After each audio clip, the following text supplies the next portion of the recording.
Are you struggling with the magic ring? In this tutorial, I'll show you a super simple method. Just make a slip stitch and chain one. With this method, your magic ring will work every time. And make sure to stay till the end. I will show you 2 different joins so you can choose the finish that works best for you.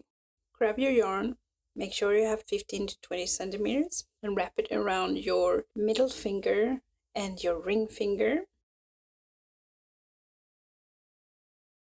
Pinch the yarn with your thumb, turn your hand around, and put your yarn between your little finger and the ring finger.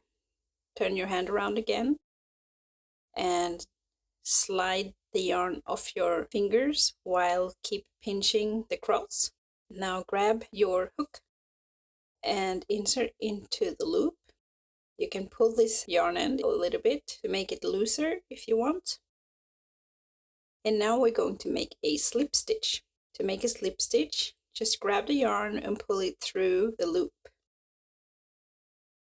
And now we're going to chain one. So yarn over your hook and just pull it through the loop you just made. And that's it.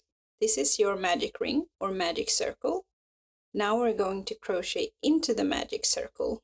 Insert the hook into the ring, yarn over and pull up a loop.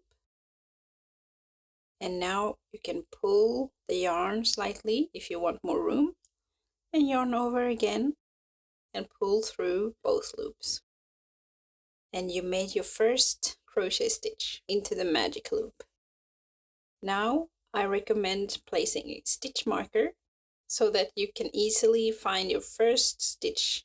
Make whatever number stitches that your pattern calls for. And usually, at least for many of my patterns, we're starting with 6 single crochets, but you can also do double crochets or triple crochets.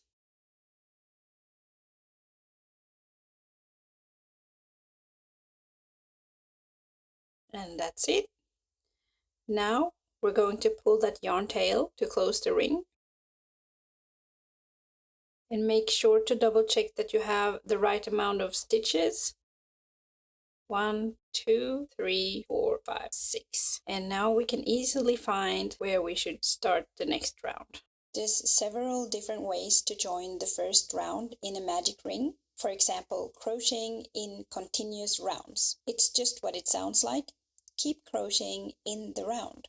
Remember to place a stitch marker in the first stitch of each round to keep track of where the next round starts. Another way of joining a magic ring is by making an invisible join. Just make a slip stitch in the first stitch of the round. Insert your hook, pull up a loop, and continue pulling all the way through the first loop. If you want to see different methods of making invisible or seamless color changes when crocheting in the rounds, I have a detailed tutorial on that in the link below. You can tighten up that hole a little bit more if you want. If you're using plush, velvet or chenille yarn and it keeps getting stuck or breaking in the magic ring, the next tutorial is made just for you. Subscribe so you know when it's live. And if you want to keep learning right now, click this next video.